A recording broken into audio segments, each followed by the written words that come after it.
Welcome to WO50 Women Over 50 Embody Wisdom and Wellness. Hello, my name is Corrine, and I'm here with my BFF, Eddi. And today we're doing a follow-up conversation from our last episode, our conversation with Alaya. So we're titling this A Deeper Discussion about Alaya and our conversation with her. And it was, Yes. I always love talking about all things Alaya. And we had a lot of fun. And as I'm trying to, be really articulate with Alaya's words, Corinne actually had to straighten me out on a few things. And that's when I realized, there is no separate self. There's, you are myself. She's didn't take it personally when I said, no, that's not what Alaya said. You guys will hear it. You'll hear it. And it's just how we are. And if you would have said, I experienced Alaya saying this, I would have let it pass, but you actually said, Alaya said this, so I had to. Anyways, we hope you enjoy it. And then we have our follow-up conversation with Alaya afterwards. So you get all kinds of treats this week. Hi. I was getting a radio voice and then you clicked it on and I'm just like, okay, we're rolling. We're rolling. And today we're continuing on our conversation about Alaya.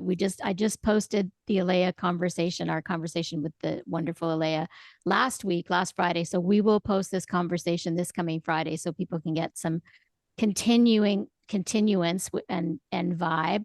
And then I'll also, at the end of this conversation, I will edit it right into the end of because we continued to talk after I ended the last one. We continued to talk for another 20, 25 minutes.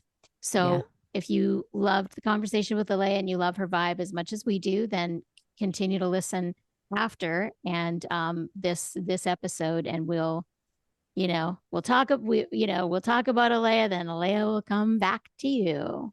Yeah. For sure. With lots to share. Yeah.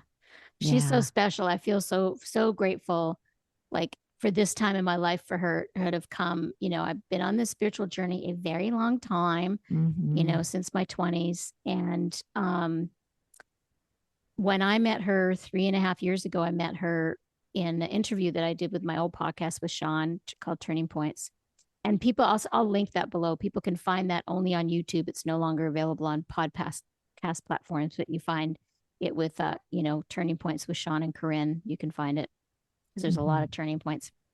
Anyway, so I met her, and it's so funny in the interview with her, my first experience with her, you can tell I'm just in awe of her. Like I could feel her because I've done so much work like this. I could feel and get exactly where she was coming from. Yeah. And in the interview, you hear Sean really didn't realize where he was coming from. And there was at one point when Alaya said, well, check that out, which is her code word for just pause for a moment and feel into that. And he just went right on because he didn't understand. So we already had done an interview with her back, 4 years ago, asking her about her life journey. Not at all like what we did with her last week. And then she did an interview on Buddha at the Gas Pump, which is a very famous podcast that have tons of spiritual conversations that Eddi and I have listened to over the years. She did that very similar conversation. Did you ever listen to that? Oh, yes. Yeah. Yes. So it's very similar conversation to what we had with her. It was about her journey, her awakening after college and stuff. So then what we thought we wanted to talk to her about was, her experience before awakening and then after. And I mean, as usual, she surprised the heck out of us and in a beautiful, deep way. Because she's got the beautiful language around everything. I think even with you and I, just the interview just went the way, just organically, right? It just that's the only way Alaya knows how to do things.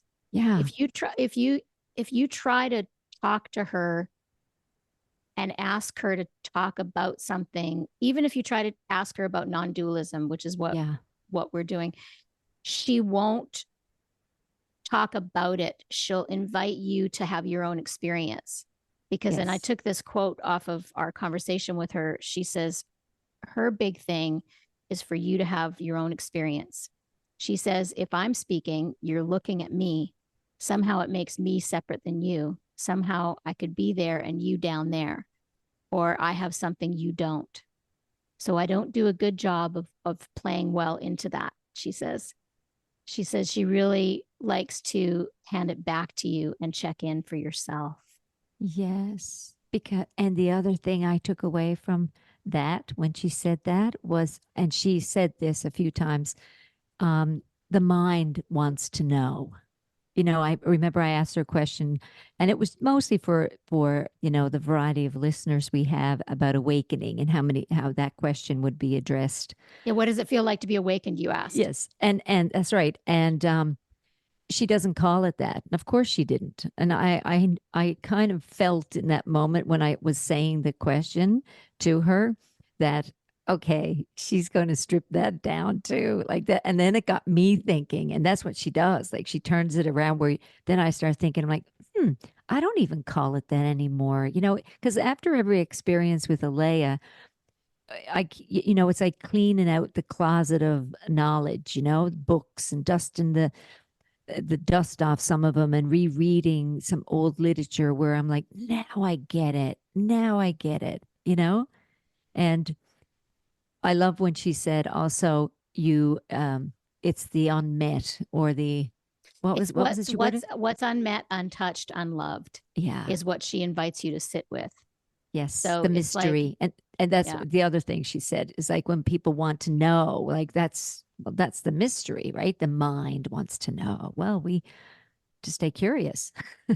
yeah, like people will sit down. Like I've sat with her many times. You've been on retreat with her, and then I've been on lots of retreats with her, and sat. And now I've been so blessed to be doing retreats with her now. And Mm-hmm.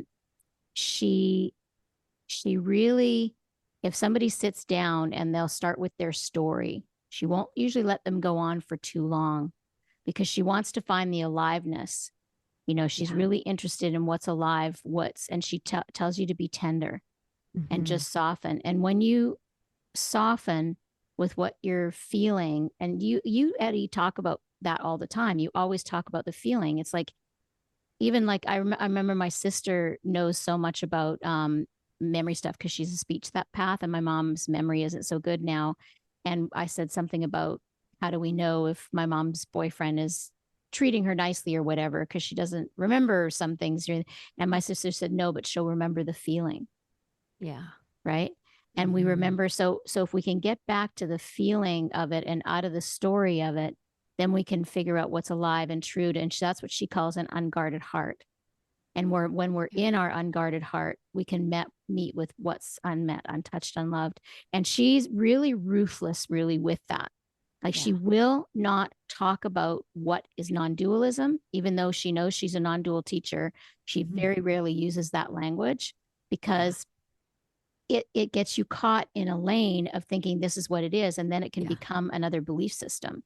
Well, and it becomes people might take that opportunity to judge. So she leaves it very vague where, well, her language is there is no judgment. Even that's fallen away because that's getting in the middle of an experience, right? And you're instead of being open and having the ease around it, you know, she's like, we we ruin it for ourselves to judge something, but she doesn't say it that way. You know, we all No, have our language. Like she just says, why not just be tender and move through it with, you know, what was it she said? Tenderizing. She was yeah, like, you know, we tenderize ourselves after we get a certain age, but openness and ease and gentleness and with your true nature. And because really, in the middle of things, in the middle of the muck, um, it's the mind bringing up that experience. You're still always there. Your true nature is there. It's like it's mind, the thought that brings you back to the experience. Like it's like even the words now, I'm like even yeah. We don't want to talk and get into the muck of it because it does get very no, mucky when you try to yes, talk about it. yeah, And because yeah, you because can't talk like I've been yeah, sitting in non-dual circles for a very long time, longer than I care to talk about, like over 20 yes, years. And And it just, people talk about the same thing in these satsang circles over and over. And Alaya was different. And so she's been able to, with her, there's been some layers that have fallen away of the ego, of the knowingness, like there was a few years before I met her, the ego was starting to, during COVID, I was like, what is this teacher that needs, like, there is no, who cares? Nobody needs me. Nobody needs me. I don't need to teach, and that was falling away. And so when I show up with her, there's some remnants, and she doesn't try to find it. She's not it. She just is who she is, unconditional love. Like, even I'll sit with her on retreat and I'll feel like I've gone through experiences when I just feel, like the energy is draining out of me, where the ego is like draining down like into a swirl, into a bowl, a drainage bowl. And she's just lovingly looking at, there's no judgment whatsoever. She's just pure love. And anytime I've been upset with her, because there's been times when my mind will say, and I'm like, but that's ridiculous. Like, there's literally nobody to be upset about, because there is nobody in there. Like, she literally feels as connected to everything. Like she said, there's no difference from a beautiful flower at its full bloom than when it's dead and crumbling in your hand. And she even said that with her father. There was no difference to her. Now, it's hard for people to wrap their head around. Yeah. But then when her father was alive, then when his body was lifeless, like, she was just curious with it. And I actually it's interesting you just said that, because after listening to the recording today, right, I listened back, because sometimes I don't listen back till later. Yeah. Takes I'm you like, a few weeks. oh God, what did I say? Why did I ask it that way? The dialogue.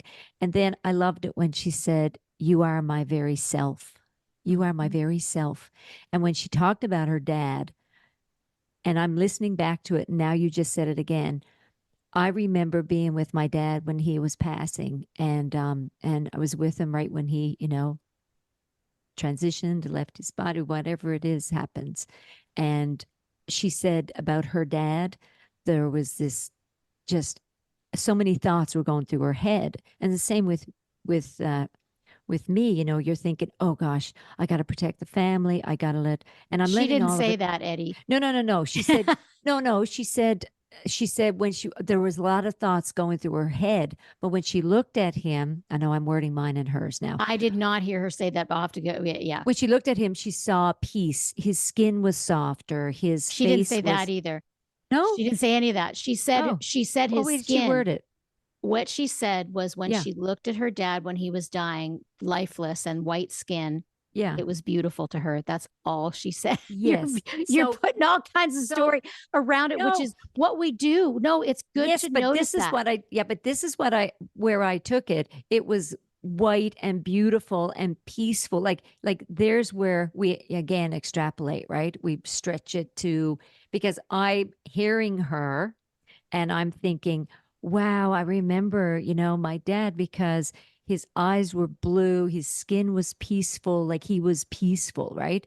And that, as I'm listening to her, that's what I was feeling. What she was kind of saying is that we're thinking, or the thoughts are coming in, but she wasn't grabbing one thought in particular. Yeah, she does. So she wouldn't even say that. She wouldn't even say that. But I know, that's but what you would I can't say. word exactly like Alaya. I know, and I spent more time with her. That's why I know. She is ruthless. She is ruthless with truth and present moment, and not going into story. And you spent enough time with her to get that myself too. And I'm trying to do it with myself better. And I can see it when I listen back as well. I could see. Well, I'll listen back again and then I'll go, oh yeah, she didn't say that, but that's what I got out of it. Yes, that's what you get out of it, which is so beautiful. That's what we do in life. Yes. And we have to realize we're constantly like co-creating and adding our pieces. We're not listening. We never, like, it's like watching a movie. We never watch the movie the same way. We never are listening. No matter how much we want to tune in and listen and soak into what everything Alaya says, our mind is still trying to make sense of it, which she does none of. She literally, and same with Adyashanti, her teacher, and Neelam, her teacher, and Ramana Maharishi, there's this like lineage of non-dualism that they literally, there's no extras there anymore. Their ego has dissolved. Yeah. And the ego is simply the ideas and thoughts that we have. It's our idea, and it's a construct of a separate self, and we can understand intellectually that we're not a separate self, but until you actually feel one with everything, literally, I feel an interconnectedness with everything. I can say that. And it's so awesome how the journey has been, these layers falling away. And I know it's been the same for you too. Mm-hmm. Oh yeah, it has. It has. And when you do sit in moments like even on the retreat with Alaya, or if I do a retreat with you, or we do one together, and the experience that happens in the setting, it begins and it just travels through the whole group. Like there is it I when I sit in those experiences, I love that. Like because there is no me, there is no the next person and the next person. And again, we don't word it that way, non-dual or interconnectedness. Like we just kind of let it be and let each person have their experience, Yeah. and that's what starts to happen with our conditioning and our belief system is that we have in place is they start falling away. It's like when we were talking about growing up certain religions, right? When Alaya was talking, they start to fall away. Yeah. So with her, she has what's called an awakening, like she went directly there. And then there was a couple years, if you listen to her interview, of it's continuing to fall away, but it's not like slow like you and I have. I feel like my journey's been like really slow over 35 years of focusing on this, but I feel it has sped up a lot, especially since meeting her. Like I feel like Yes. I've hit plateaus at different times. And Yes. there's definitely less of a sense of me inside myself than there ever has been. Unless like it shows up in teaching. Like I've been taught retreats for years. That's what Yeah. I do. That's what I've done for 30 years. And Mm-hmm. and the way I used to teach retreat was showing up as the retreat leader, having this label and not being ego about it. But I guess that it was like I'm wanting you to have a good experience. And there was just a lot of like control and and after doing some retreats with her and then doing a few retreats, like there was one retreat in specifically where Eddi was on both, where we were both with Alaya, then there was a little break, and then Eddi was there on my retreat and ended up assisting me on my retreat. And I would that was like I felt like the best retreat I'd ever led in my life. And because I felt like I just wasn't, I was just allowing it all to unfold. I felt less in control of what everybody was feeling and just let, the natural way. And it was so beautiful how at the end, this final circle, how everybody had been opening and awakening. Yes, I know. And well, I feel it, don't know it, but remember back years ago when we would host something and teach things we learned, we wanted the person that attended the retreat or the event to have a great experience. But, we're at a point in our lives, whether it's getting it or moving through it or wisdom with the aging process or getting older, but everything is kind of, it's all in there, but it's a layered effect. And then we're left with like, there's nothingness, right? And everything all at the same time. And we don't put pressure on if we do something. Your experience is your experience. I have nothing to do with it. I'm just showing up, sharing some stuff, and you know, and I've gotten better and better and better with that feeling because I've been that type of person wanting, you know, make sure everybody gets their money's worth and has no one's upset. And yeah, Well, how's it just, showed up in your office? Because that's where you've spent most of your time, is one on one with oh, people. deep listening, big time, deep listening. And um, just every experience and every person that comes into my office I just see myself in every single one of them. Mm-hmm. And so I really do. There's male, female, children. There's something that's always connecting with them, Mm-hmm.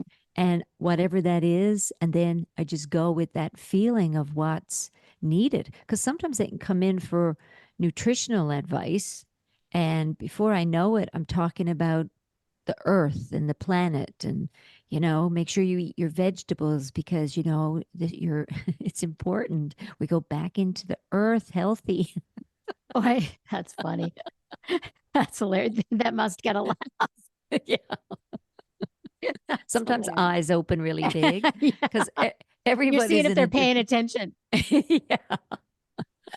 But it's I'm shifting all the time. I shifted again, like just the conversation with Alaya. Oh, I yeah. shifted again when you just pointed out to me that Alaya didn't say it that way, which is why when we share something, it changes, Yeah. right?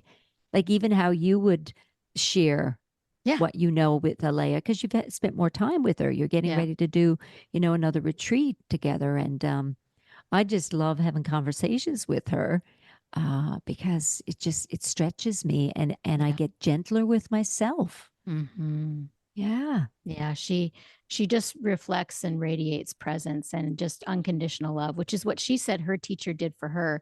Neelam was her first teacher. She talks about that in the interview that Sean and I did and the Buddha at the Gas Pump Tour. And then Eddi and I recently went back and listened to the Buddha at the Gas Pump interviews that are 12 years old now with Alea's teacher, Neelam. So if you Yes. loved Alea, I Yeah. encourage you to listen to Neelam. I can't link YouTube links for some reason, Yeah. but you can look up Neelam, Neelam, on Buddha at the Gas Pump, and the shortened version is on BATGAP, BATGAP. It's a very famous podcast and on YouTube. And it's Mm. no longer, because it's 12 years old, available on podcast, but it is available on YouTube. And I've sent the Neelam interview to so many people because you could kind of see where Alea, like, because they both talk about tenderness. And that's the thing with these female teachers is they really are into an embodied experience, Mm-hmm. the nervous system and an embody. And that's why Alea and I have started to work together because she experienced the yoga that I offer, which is very unique style that is a very embodying, softening of the nervous system, even tenderizing of the nervous system. And Mm-hmm. so Neelam talks about that a lot, the importance of that. So, Yes, yeah, and also Gangaji. Gangaji. I think yes, Neelam really like Gangaji, and then a lot of them come from Ramana, and you spent a lot of time in Tiruvannamalai, and you took me and some other people there to yeah, enjoy the experience of that special place, and we went to the Sacred Mountain, temple and the Arunachala. sacred mountain, and Yeah, and again, ego just gets deposited. It falls away when you're in these sacred, beautiful places. And I think what's important when we speak with Alea and listen in to whether it's this podcast or Neelam's or Gangaji or whomever, is that you really find that sacredness within yourself. That you know, that's even what they're walking. pointing to. Yeah, Yeah, that's what's happening. And that it's so easy to do that if you're in India circling a temple 9 times, it becomes meditative and it falls away. Or you're sitting in the presence of Alea and she falls away. And, I had many things happen during that retreat. you So, did.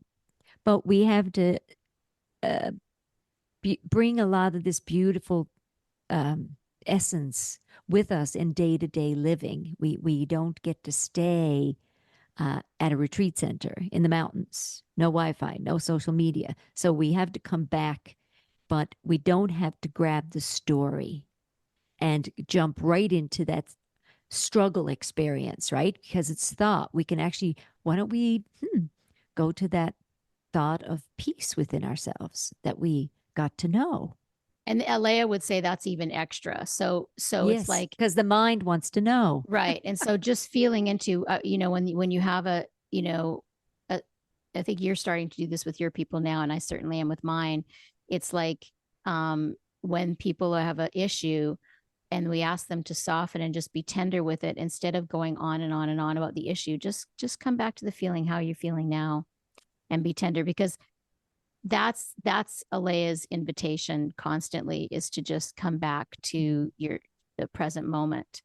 Yeah. And that's what I try to do every moment of every day, and not perfect at it, but it's getting better, you know.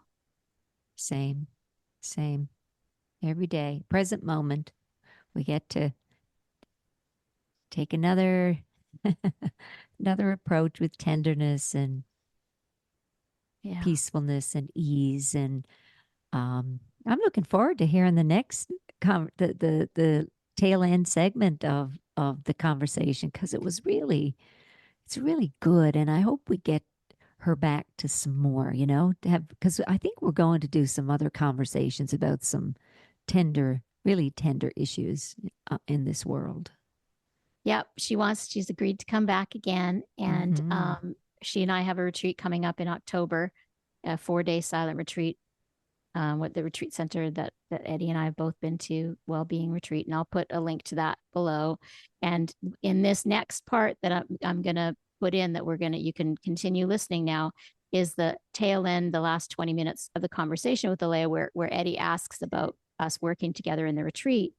And she shares her experience of why she felt into the presence yoga. She calls it, what I call awareness yoga, she now calls it presence yoga, which I'm totally fine with. I don't care what she Yes. calls it.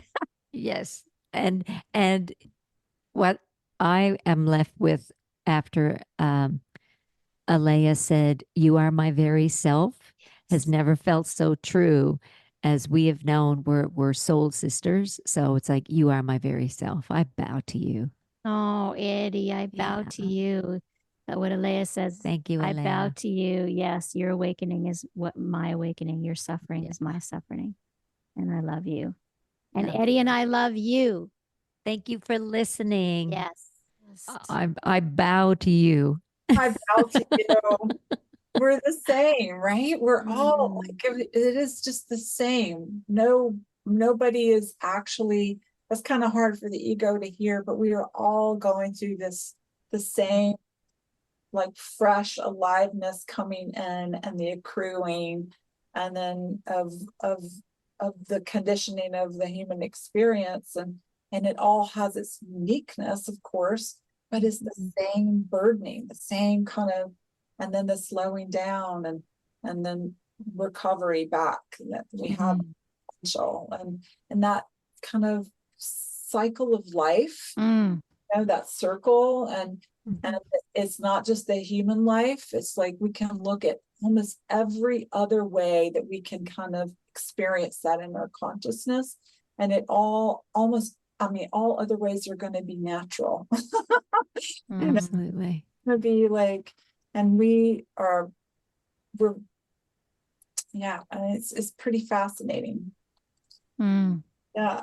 It's beautiful. I don't know if you had thought of it before, or it just came to you when we started this full circle thing, but wow, because I feel like, all these words, that the non-dualism and awakening, and it's like, how do we explain it? And they are a little bit, almost like the word yoga can be a little bit turn offish for people, and they put it in a box, in a category. And I feel like this conversation has helped us to open up what it is that we are sharing and what we're interested in. And it is the connectedness. It is the connectedness. It is getting back to our true nature, who we, before the labels and the judgment that we thought was so important. It starts to, I think, even after 50, because that's, the lane our wheelhouse right now. And you're not after 60 yet, like us, but I think as we, like Corrine just said, when yoga was a word that I remember when I was working in Nashville, a couple of times I recommended, this is like, I don't know, 35 years ago. And I recommended to a patient to do some yoga, because we're always learning and taking on information. And I've always wanted to share everything I learn. I'm like, it's not mine. I don't even, now I'm at an age, I don't even know where I learned half this stuff. Like, I'm quoting Corrine, I'm quoting Alaya, Adyashanti, Deepak, and I don't know who's the words anymore. And it's all the beloved. In the It's middle all the interconnection. Yeah, it's all just it yeah, we can is. say connection, but it's even simpler than that. There's only one, and even that's too much. So we're just sort of like, we're just bowing at each other, right? And maybe we're having this experience that that's the other. And, but in like, if we slow down, that it's really like same, like all the life force that comes from, like, arises mysteriously here in this moment, right? Like, and start getting that felt sense that there is no differentiation with anything. And then there is such joy, right? In the differentiation, right? And there's not the confusion that we're separate. And that's really our deepest yearning, is to come home to that, right? And that it's so already all done. It's a done deal. Like, nobody can do anything about it. We're this living wisdom is just, it's that's all there is, right? Yeah. Because the ego doesn't like to hear any of that, really. Yeah. Where people like to turn me off, or they like turn, but it is like, slow down and just like let it just feeling our deepest prayer, our deepest yearning. And we can argue with, like, I don't want to give that up, right? But I'll say a cookie and a crumb. You keep a crumb and you'll feel it. You'll feel the narrowing down from the love that's here, and the it's basically, it's something that arises saying, I don't trust this. I don't trust this that's here, right? And so when we're not trusting what's here, and you can use whatever word you want to use here, but it is not, it's mysterious, alive. This is a mysterious, alive, and free. It cannot be bottled up. Cannot be.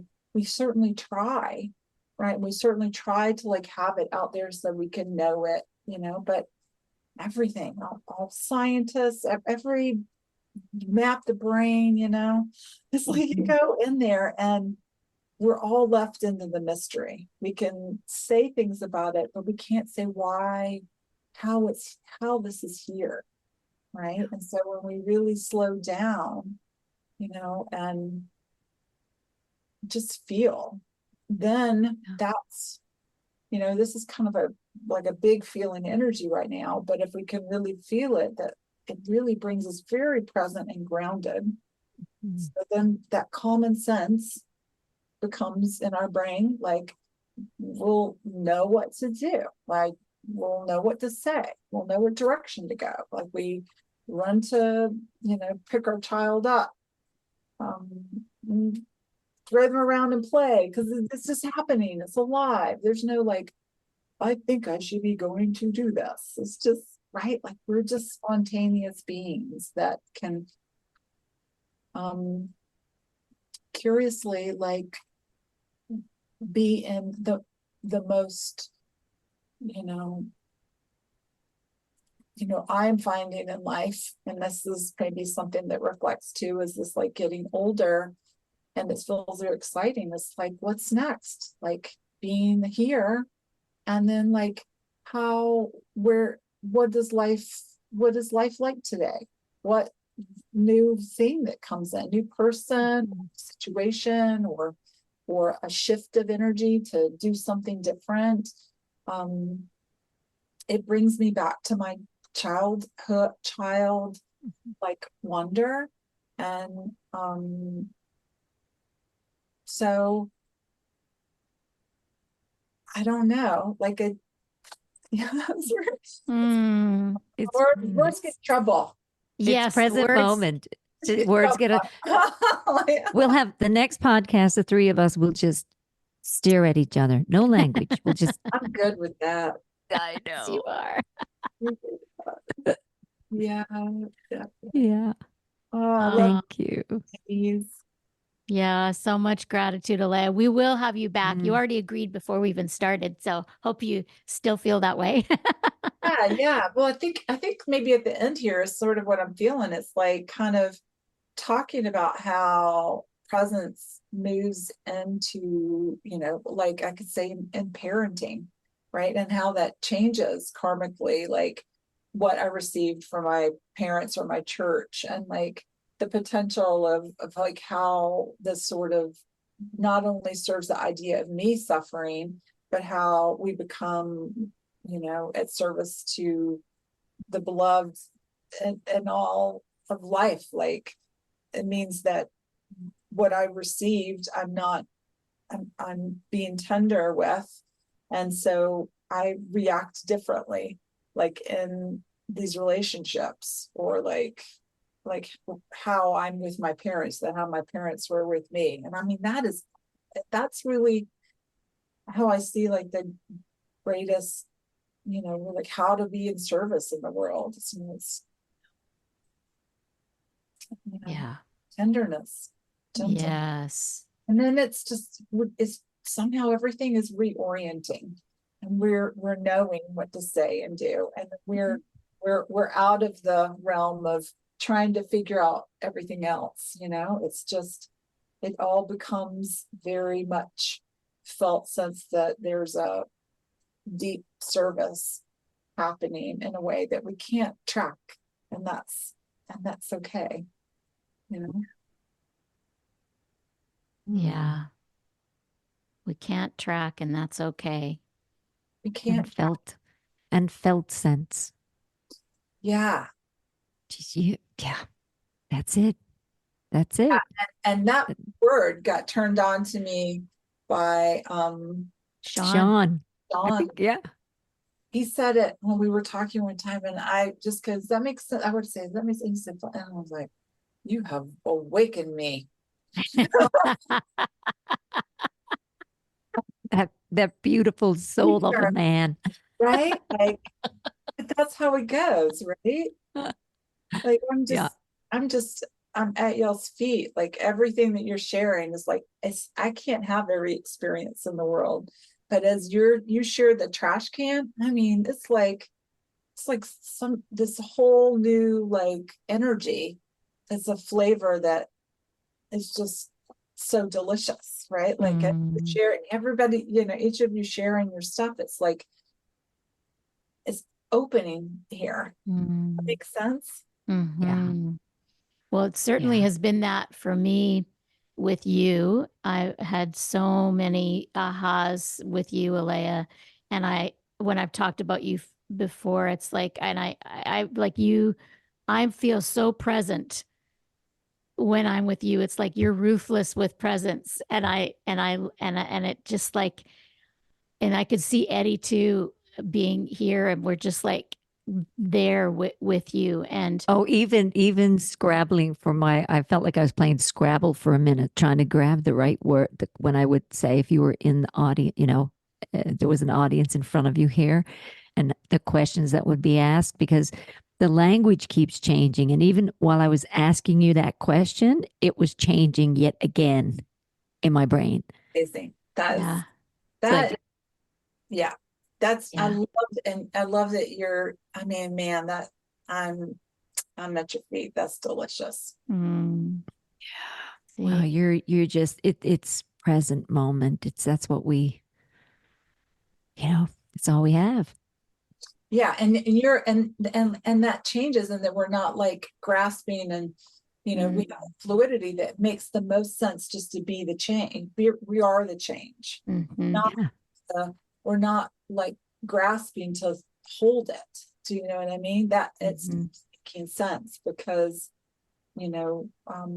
our brain is really just kind of the last thing that's translating this energy, right? It's sort of like, and it makes sense if energy is changing and flowing or slowing down or starting, we have to be very sweet to our mind, sometimes. And that real sweetness of like, how we're so speedy with speaking about stuff, knowledge that's sort of the dead part, that's not the living energy, and how mind becomes in service to grace, right? And so that switching where, like, even right now, you can hear my words. I'm like feeling the energy, and finding the words to speak it. Mm-hmm. You see what I'm saying? Mm-hmm. It's not from the mind. I'm like, it's really amazing how quick the mind is able to kind of feel the energy and find the words and speak. Mm-hmm. Or hijack, the ego can hijack it too. Like that's what I was saying. It's like when you show up with this, like this feeling, and you're speaking from the feeling, the presence, and it's very magnetic. And so when I'm in your presence or talking to you, it's like my being is joyful and loving, but it's also new. So it's like there've been times on retreat with you where I could see fully clearly when my ego was hijacking my words that were coming out, and the difference between feeling and speaking from that. Yeah. And I mean, and as we kind of talk a little more, so like we may be making less sense to the mind, but we're having a felt sense. Yeah. Yeah. Yes.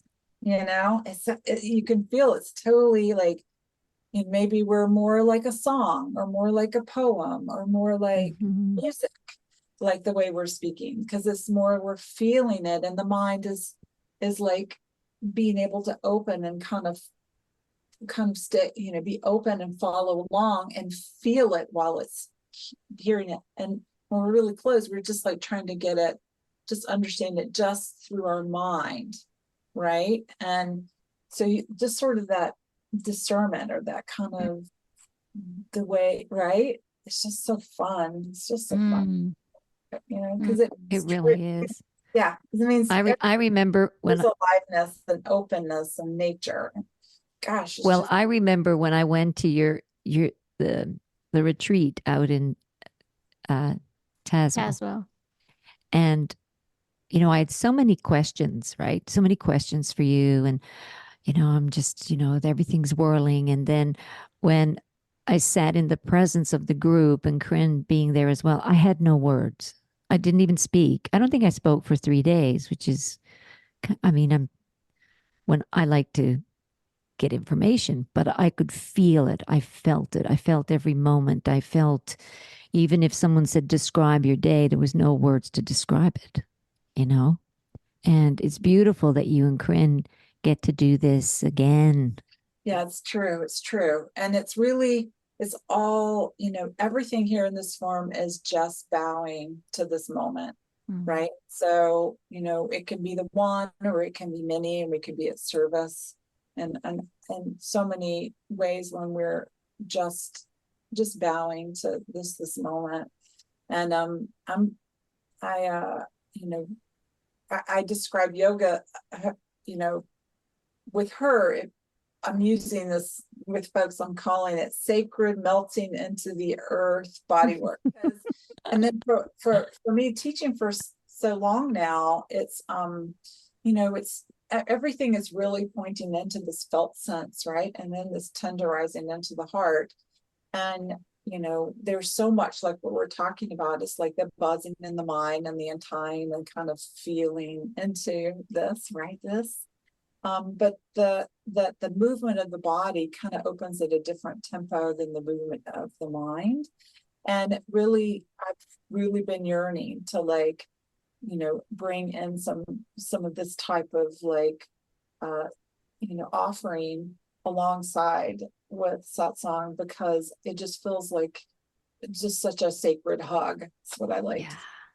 And it just such a beautiful, a lovely, just why not be at service in a way that once the body starts settling in, that there can be this way where you're not really addressing the mind so much.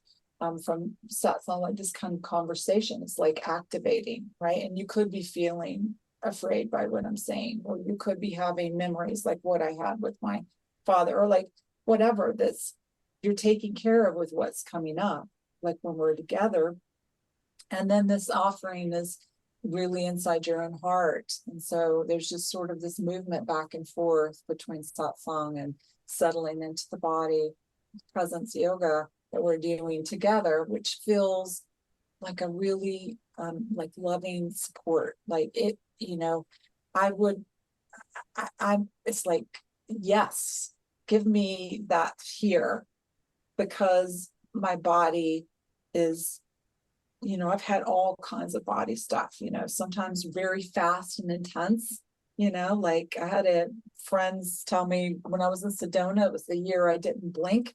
I probably could have really used some body work to like help that, right? Like, and it was a year. That's sort of how I'm also really attuned to like how fast and slow the body sort of like also unfurls this energy of what we've been, kind of maintaining inside of ourselves. And so just being very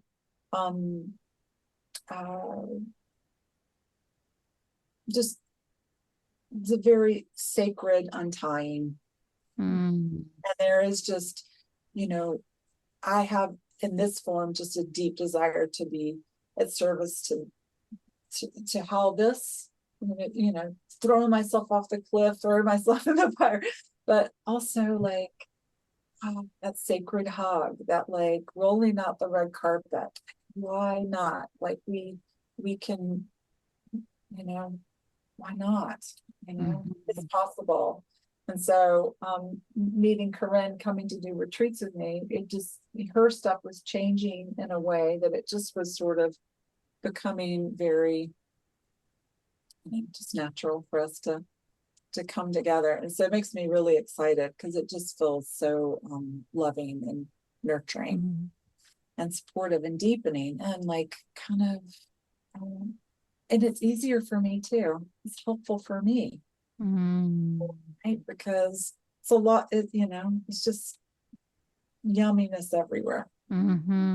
Like I love the yoga so much, and I have been sharing it for a long time, and I feel like it's been at service to me and to who I've been able to share it with.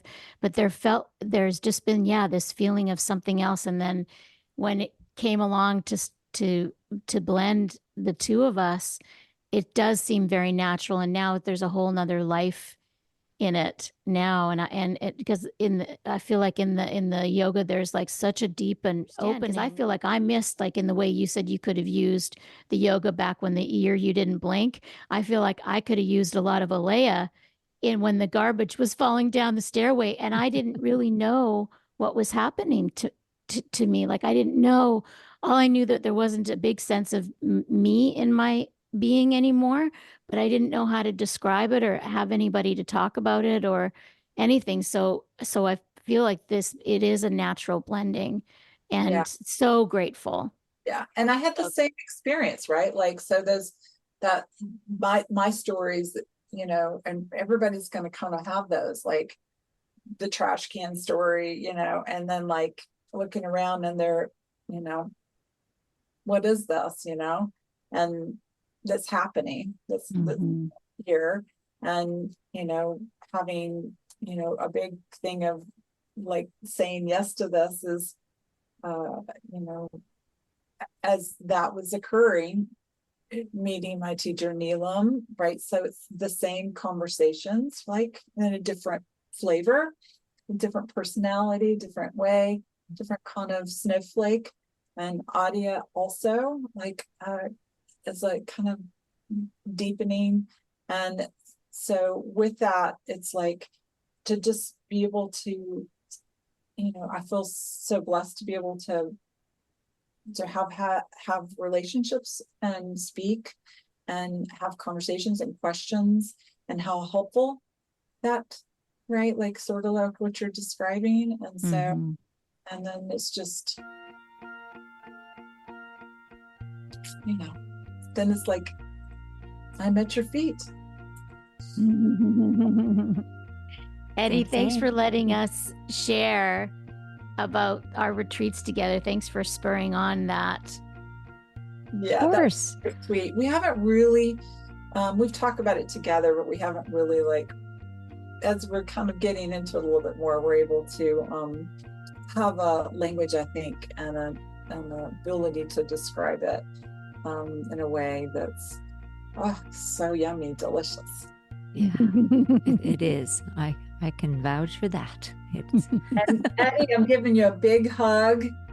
I love you so same. much. Mm. So Love you.